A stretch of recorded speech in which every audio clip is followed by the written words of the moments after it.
আমি প্রীতি দত্ত। আমার গল্পগুলো ভালো লেগে থাকলে লাইক সাবস্ক্রাইব করবেন পরবর্তী গল্প পাওয়ার জন্য। সেদিন রাত্রে শহরের প্রায় বাইরে বহুদূরের একটা কল সেরে একলাই ফিরছিলাম। দারুণ শীত এবছর, তার ওপর রাত অনেক হওয়ায় ঠান্ডা অভ্যন্ত বেশি পড়েছিল। পুরো গোটা কতক গরমের জামা থাকা সত্ত্বেও সব ভেদ করে মনে হচ্ছিল ঠান্ডা হাওয়া আমার পাঁজরার ভিতরে গিয়ে ঢুকছে। আসছিলাম আমার পুরনো মোটরে। এ মোটর আমি আজ 10 বছর ধরে একাই চালিয়ে ফিরছি।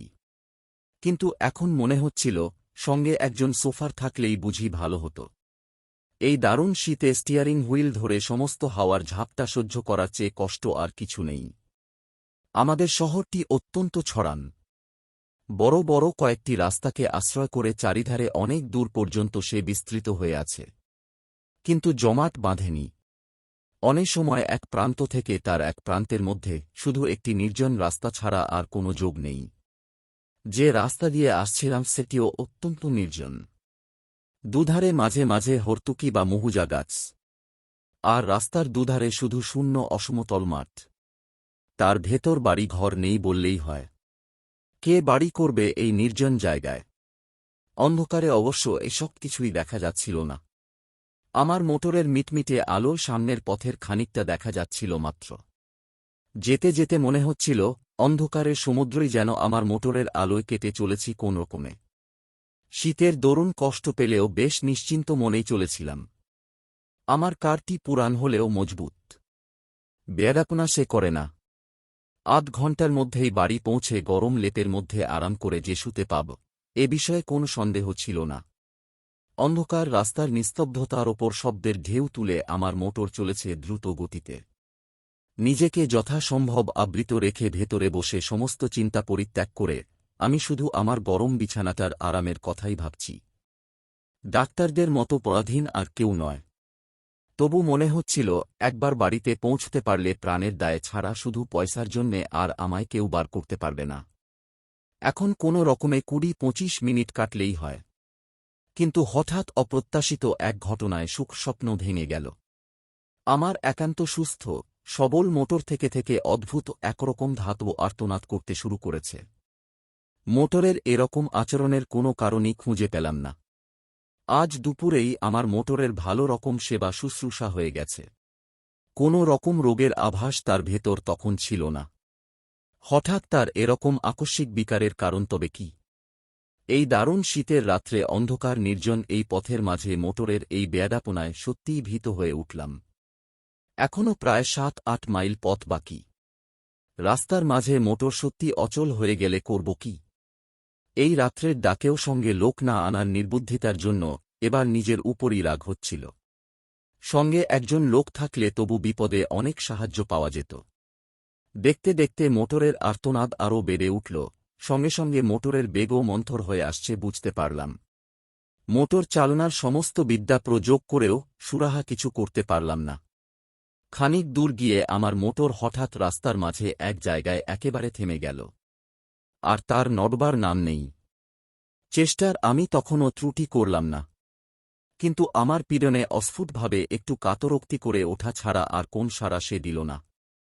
ভয়ে দুর্ভাবনায় সত্যিই তখন আমার সমস্ত দেহ আড়ষ্ট হয়ে এসেছে। মোটর ফেলে এই দারুণ শীতের মাঝে 7-8 মাইল জনহীন পথ হেঁটে যাবার কথা তো কল্পনা করা যায় না। এই মাঠের মাঝে মোটরে সারা রাত কাটানো অসম্ভব। এখন উপায়? ডাক্তারবাবু। হঠাৎ বুকের ভেতর হৃৎপিণ্ডটা যেন লাফিয়ে উঠল। এই জনশূন্য পথে এমন সময় কে? আবার শুনতে পেলাম, ডাক্তারবাবু। এদিক ওদিক অন্ধকারে তীক্ষ্ণ দৃষ্টি নিক্ষেপ করে এবার দেখতেও পেলাম। পথের ধারে ঝাঁকড়া একটি গাছের পাশে আবছা একটি দীর্ঘ শীর্ণ মূর্তি দেখা যাচ্ছে। হঠাৎ এমন জায়গায় কেমন করে সে উদয় হল বুঝতে না পারলেও সাড়া দিয়ে বললাম, কে? কে তুমি? মনে তখন আমার একটু আশার রেখাও দেখা দিয়েছে।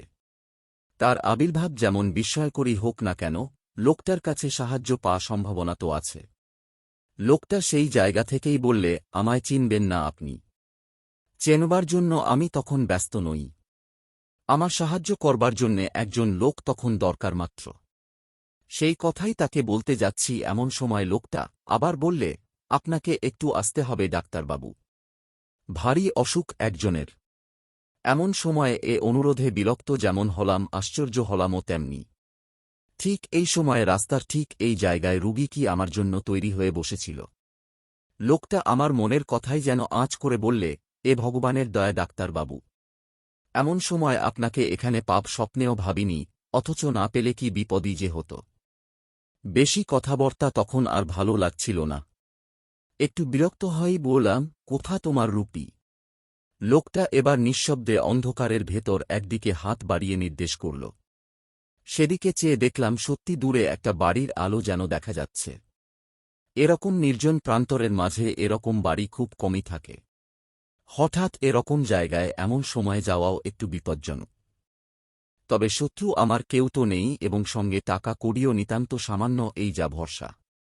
একটু ভেবে নিয়ে জিজ্ঞাসা করলাম, কি অসুখ? উত্তর এল, জানি না ডাক্তারবাবু, কিন্তু অত্যন্ত সঙ্গীন অবস্থা, তাড়াতাড়ি না গেলে বোধহয় বাঁচান যাবে না। দোহাই আপনার, চলুন ডাক্তারবাবু। কোথায় নিজের বিপদ সামলাব, না হঠাৎ রাস্তার মাঝে মাঝরাত্রে যেতে হবে পরের চিকিৎসায়। তবু ডাক্তার মানুষ, জীবন মরণের সমস্যা শুনলে চুপ করে, বসে থাকতে পারা যায় না। বাধ্য হয়েই তাই বললাম, চলো। মাঠের ওপর দিয়ে সরু একটু পথ, অন্ধকারে ভালো করে দেখাই যায় না। তাই ধরে লোকটার পিছু পিছু মিনিট পাঁচেক হেঁটে একটি বাড়ির উঠানে এসে দাঁড়ালাম। সামনে একটি ঘরের দরজা থেকে আলো দেখা যাচ্ছে। সেই দিকে দেখিয়ে লোকটা বলল, ওই ঘরেই রুগী বাবু, আপনি যেন, আমি এখনই আসছি। অন্ধকারের ভেতরই বুঝতে পারছিলাম বাড়িটি বিশেষ সমৃদ্ধ চেহারার নয়। গুটি চার পাঁচেক ঘর এবং একটুখানি ঘেরা উঠান। ঘরগুলিও সব পাকা ছাদের নয়, দুপাশে খোলার ছাউনি। লোকটার কথা মতো সামনের ঘরে এবার দিয়ে ঢুকলাম। ঘরটি আয়তনে বিশেষ বড় নয়, তার ওপর নানান আকারের বাক্স পেটরায় বোঝাই বলে ভেতরে নড়বার চড়বার স্থান অত্যন্ত অল্প। দরজার মুখোমুখি একটি জানালা। সেই জানলার ধারে মিটিমিট করে একটি কেরাসিনের লণ্ঠন জ্বলছে। সেই আলোতেই অস্পষ্টভাবে দেখা গেল দরজার বা ধারে একটি চারপায়ায় অত্যন্ত শীর্ণ এক ভদ্রলোক শুয়ে আছেন। আমি ঘরে ঢুকতেই ক্ষীণ স্বরে তিনি বললেন, এসেছেন ডাক্তারবাবু, আপনার দয়া কখনো ভুলব না, বসুন। ঘরের ভিতর এদিক ওদিক চেয়ে বসবার জায়গা একটি দেখতে পেলাম। জানালার কাছে গিয়ে চারপায়া থেকে অনেক দূরে একটি বেতের মোড়া। সেইটেই টেনে চারপায়ের কাছে আসবার উদ্যোগ করতেই ভদ্রলোক আবার ক্ষীণ স্বরে বললেন, বসুন বসুন, এইখানেই বসুন, আগে আমার রোগের কথা বলি শুনুন। একটু হেসে এবার সেইখানেই বসলাম। রুগীদের নানা অদ্ভুত বাতিকের সঙ্গে আমার যথেষ্ট পরিচয় আছে। বুঝলাম খানিকক্ষণ ধরে নিজের রোগ সম্বন্ধে ভদ্রলোকের নানা মতামত এখন আমার শুনতে হবে। না শুনলে নিস্তার নেই। ক্ষীণস্বরে প্রথমেই তিনি আরম্ভ করলেন, আমার রোগ সারাতে আপনি পারবেন না ডাক্তারবাবু। বাঁচাতে পারবেন ডাক্তারবাবু। একটু হেসে বললাম, সেই চেষ্টা করাই তো আমাদের কাজ।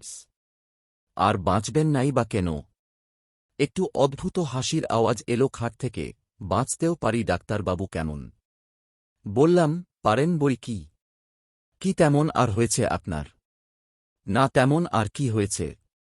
ভদ্রলোক আবার যেন হাসলেন, তারপর বললেন, ডাক্তারদের অনেক ক্ষমতা কেমন না। কিন্তু ধরুন তাতেও যদি না বাঁচি, যদি আজ রাত্রেই মারা যাই। রোগীর এই প্রলাপের উত্তরে কি যে বলবো কিছুই ভেবে পেলাম না।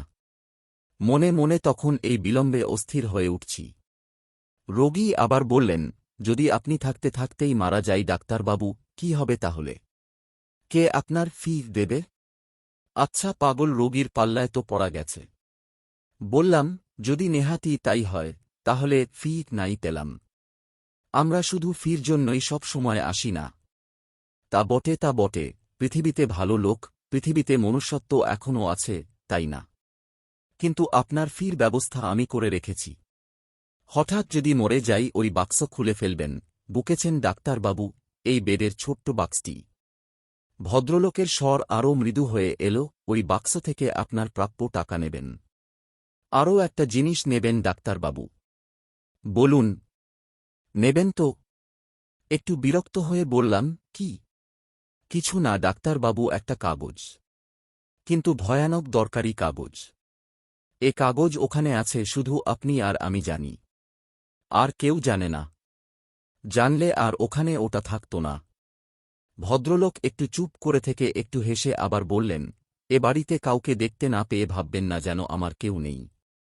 আমার অনেক আত্মীয় আছে, ওত পেতে আছে আমার মরার অপেক্ষায়। শুধু তাদের বিশ্বাস আজ আমি হয়তো মরব না, তাদের বিশ্বাস মরবার আগে আর আমি কিছু করব না। তারাই সব পাবে। আমি এবার বলতে যাচ্ছিলাম আপনার অসুখটা সম্বন্ধে। হ্যাঁ, অসুখ তো দেখবেনই, তার আগে আরেকটা কথা বলে নিই। ওই কাগজটি আমার উইল, ডাক্তারবাবু। আমার ছেলের নামে উইল। সে ছেলেকে আমি ত্যায্যপুত্র করেছিলাম একদিন, কোথায় আছে তাও জানি না। কিন্তু জানেনই তো রক্ত জলের চেয়ে ঘন। আর বেশিক্ষণ অপেক্ষা করা যায় না। মোড়া থেকে উঠে পড়ে আমি বললাম, এইবার আমি দেখতে পারি। আওয়াজ হল, দেখুন।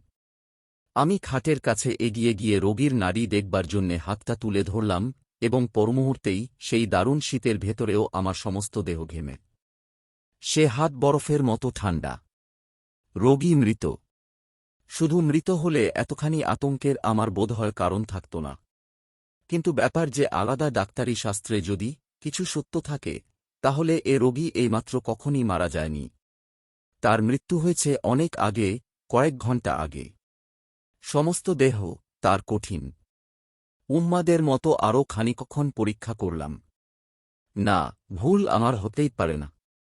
কিন্তু তাহলে কি এ ব্যাপারের অর্থ? তখন কিন্তু স্থিরভাবে কোনো চিন্তা করবার আর আমার ক্ষমতা নেই। আতঙ্কে আমার বুকের স্পন্দন পর্যন্ত যেন থেমে আসছে। হঠাৎ জানালার কাছে বাতিটা দপ দপ করে নেচে উঠল। সেটা একবার নেড়ে দেখলাম তাতে তেল এক ফোঁটা নেই। প্রান্তরের মাঝে নিস্তব্ধ নির্জন বাড়িতে এই ভয়ঙ্কর অবস্থায় আমি একা। এই বাতির আলোটুকুই যেন আমার একমাত্র সহায় ছিল। তাও নিভতে চলেছে দেখে আমি দ্রুত পদে ঘর থেকে বেরিয়ে পড়লাম। বুঝতে পারলাম পিছনে আলোটা আর কয়েকবার নেচে নিভে গেল। তখন আমি উঠান ছাড়িয়ে এসেছি প্রায়। কিভাবে তারপর অন্ধকার প্রান্তরের ভেতর দিয়ে ছুটতে ছুটতে এসে মোটরে উঠেছিলাম তা আমার মনে নেই। মোটর চালিয়ে শহরের মাঝ বরাবর আসবার পর আমার যেন স্বাভাবিক জ্ঞান ফিরে এল। সবচেয়ে আশ্চর্য ব্যাপার মনে হল মোটরের এই চলা। খানিক আগে অদ্ভুতভাবে যে মোটর বন্ধ হয়ে গিয়েছিল, হঠাৎ এবার বিনা চেষ্টায় আপনা হতে সে মোটর এমন শুধরে গেল কি করে। তারপর দিনের আলোকে লোক সঙ্গে করে নিয়ে সেই প্রান্তরের মাঝেকার বাড়ির নিঃসঙ্গ রোগীর শেষ ইচ্ছা পূর্ণ করার ব্যবস্থা করেছিলাম। তার ছেলেই আজকাল সমস্ত বিষয়ের মালিক। সেদিনকার রহস্যের স্বাভাবিক মীমাংসা আমি এখনও করতে পারিনি।